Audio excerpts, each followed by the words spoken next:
जल्दी से जल्दी अपने घर पहुंचना था। साओटोम गांव के इस पुराने कब्रिस्तान से उसके घर का रास्ता एक शॉर्टकट था। हालांकि गांव के लोग कहा करते थे कि इस कब्रिस्तान में रात को जाना बुरा नसीब लाता है, पर टोनी को इन सब बातों पर बिल्कुल यकीन नहीं था। हाँ, अरे माँ मेरी बात तो सुनो तो सही बाबा, मैं रास्ते में हूँ माँ, बस आधे घंटे में पहुंच रहा हूँ। हाँ, जल्दी ही आ रहा हूँ।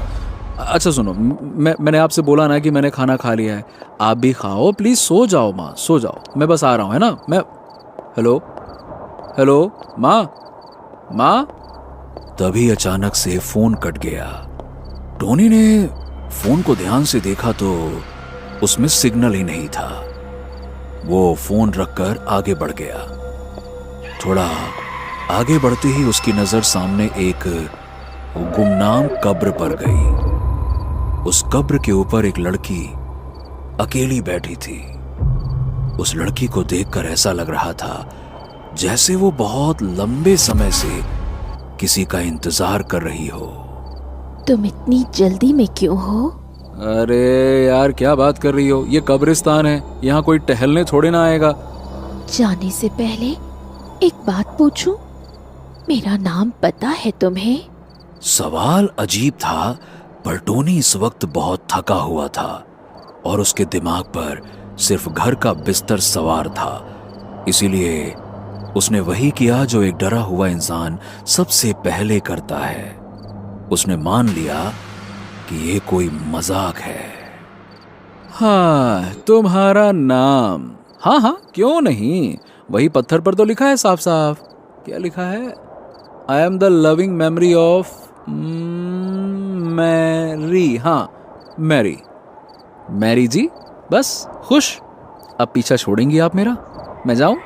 हालांकि उस पुराने पत्थर पर कुछ भी नहीं लिखा था। तुमने भी मुझसे झूठ बोला। मैं मैरी नहीं हूँ। मैं 40 साल से इस अंधेरे में दफन हूँ, एक एक सांस गिनते हुए। अब तुम्हारी यही झूठी जुबान तुम्हें हमेशा हमेशा के लिए मेरे इस अंधेरे में खींच लाएगी। तभी एक झटके में टोनी के पैरों के नीचे की जमीन धंसने लगी और उस अंधेरे गड्ढे से काले नीले हाथ तेजी से बाहर आने लगे। उन हाथों के नाखून मिट्टी से भरे हुए थे। उन हाथों ने टोनी के घुटनों को ऐसी मजबूती से जकड़ा कि उसकी हड्डियां चटकने लगीं। वो बुरी तरह से चिल्लाया, पर उन मुर्दा हाथों ने उसे पलक झपकते ही नीचे खींच लिया और फिर मिट्टी ऊपर आकर बिल्कुल फ्लैट हो गई, जैसे वहां कुछ हुआ ही ना हो। अगली सुबह वहां टोनी की सिर्फ एक आखिरी निशानी बची थी, उसका फोन। गांव के लोग अब वही पुरानी घिसी पिटी बातें दोहराएंगे जो वो हमेशा से कहते आए हैं, खराब किस्मत, या फिर लड़का घर से भागकर शहर चला गया होगा। पर उन्हें क्या पता कि सच इस कब्रिस्तान के मिट्टी के नीचे, बहुत नीचे, हमेशा हमेशा के लिए दफन हो चुका था। 20 किलोमीटर दूर मडगांव में बाकी सब मछुआरे अपने अपने काम में लगे थे, पर गंगा रेत पर बैठा फैनी पी रहा था और जिंदगी में उसने उम्मीद ही छोड़ दी थी। वो बस चुपचाप बाकियों को काम करते देखता रहता और पीता रहता। ओए गंगा, अरे आज भी जाल लपेट कर बैठा है के? अरे देखो भाई, मडगांव का सबसे बहादुर मछुआरा, अब इसने खुद ही मान लिया है कि मछलियां इसके नसीब में है ही नहीं। अरे देखो देखो, सब लोग देखो। डरपोक, ये नाम मडगांव के लोगों ने उसे 25 साल पहले दिया था और यही नाम गंगा की पहचान बन गई थी। गंगा का बाप जमुना एक बहुत ही बहादुर आदमी था और गंगा वो डरपोक बेटा जिसने 15 साल की उम्र में अपने बाप को पुराने लाइट हाउस के अंदर तड़प तड़प कर मरते देखा था।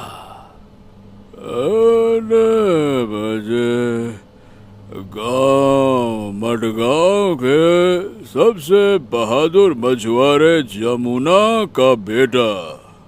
अरे है, बाप ने समंदर से लड़ते लड़ते जान दे दी और बेटा यहाँ किनारे पर बैठकर अपनी जान फूंक रहा है। लोग सही ही तो कहते हैं।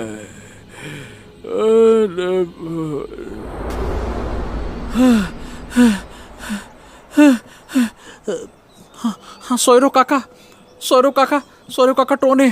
हाँ, टोने कल रात से घर नहीं आया काका। उस लड़के ने सोयरू को पूरी बात बता दी। टोनी सोयरू का बेटा था। गांव वालों ने पूरी कहानी सुनी और उन्होंने तय कर लिया कि टोनी गांव छोड़कर भाग गया है। पर गंगा को एक बात खटक रही थी कि कोई भागने वाला अपना फोन कब्रिस्तान में छोड़कर क्यों भागेगा। गंगा को भूत प्रेत पर यकीन था और उसके पास एक ऐसी ताकत थी जो किसी के पास नहीं थी। कुछ समय पहले जब वो वापस उस पुराने लाइट हाउस में गया था, तब उसने एक भूत को अपनी बोतल में बंद कर लिया था। हालांकि उसे कभी भी अपनी उस ताकत पर भरोसा नहीं था, लेकिन वो इतना समझ गया था कि टोनी के साथ कुछ बहुत बुरा हुआ है। दोपहर के 2 बजे थे। सोयरू अपने घर के दरवाजे पे चुपचाप अपना सिर पकड़कर बैठा था। गंगा वहां से गुजर रहा था। वो सोयरू को परेशान देखकर उसके सामने रुक गया। सोयरू, टोनी के बारे में मैंने सुना। अच्छा सुनो, मैं निकल रहा हूँ उसको ढूंढने के लिए। चिंता ना करो, कुछ ना कुछ पता चल ही जाएगा। ठीक है, इतना ना सोचो।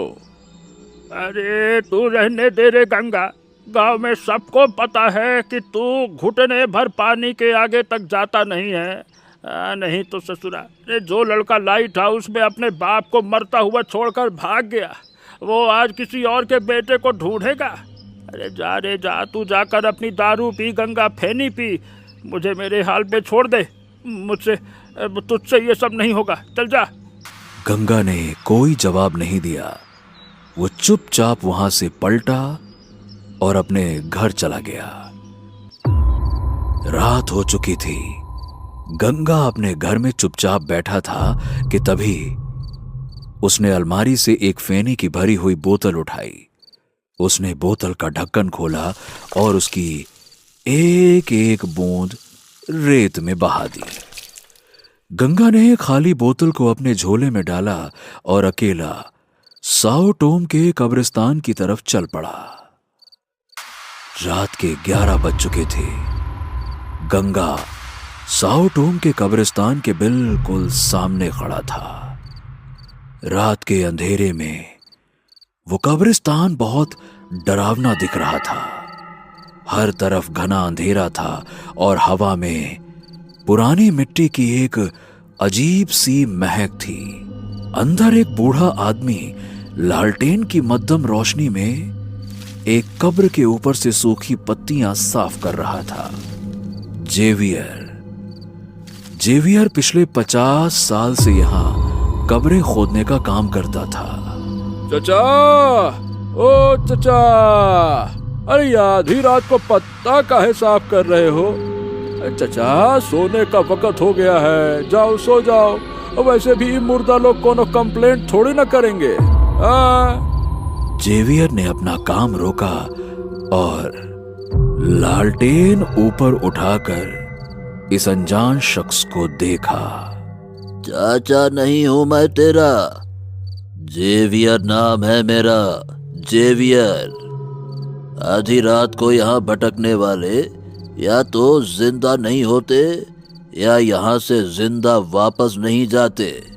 कौन है तू? राम राम जी की चचा, अब मैं मडगांव से आया हूँ। नाम है हमारा गंगा। अब मैं यहाँ उस लड़के को ढूंढने आया हूँ चचा। नाम है टोनी। सुना है उसका फोन इसी कब्रिस्तान में मिला था। अब वो जगह देखनी है मुझे। कहाँ मिला था, कौन सी जगह है वो? पुलिस बोल कर गई है कि लड़का कहीं भाग गया है, और तू आधी रात को क्यों अपना और मेरा समय बर्बाद कर रहा है? चल जा जा अपने घर सो जा आधी रात को। जो भागता है ना चाचा, वो अपना फोन कब्र में छोड़कर नहीं जाता है। जेवियर ने उसे गौर से देखा, फिर एक हल्की सी खुश्क हंसी हंसा। अरे तू तो गंगा है, जमुना का डरपोक बेटा। मैंने तेरे बारे में सुना है। मडगांव का वो डरपोक मछुआरा जो घुटने भर पानी के आगे नहीं जाता। अरे जा रे जा, तू क्या ढूंढेगा उसे? जा लौट जा यहाँ से, जा चल। हाँ हूँ मैं डरपोक, बिल्कुल सही सुना है आपने। 30 साल से डर ही तो रहा हूँ, पर आज रात मैं इस कब्रिस्तान के अंदर जा रहा हूँ, आपके साथ या फिर आपके बिना। अब आप देख लो, एक डरपोक को अकेले अंदर जाने देना है या फिर चलना है साथ में मेरे। देख लो आप अब। जेवियर ने लालटेन उठाई और चुपचाप कब्रिस्तान के सबसे पिछले कोने की तरफ चलने लगा। गंगा भी उसके पीछे पीछे चल पड़ा।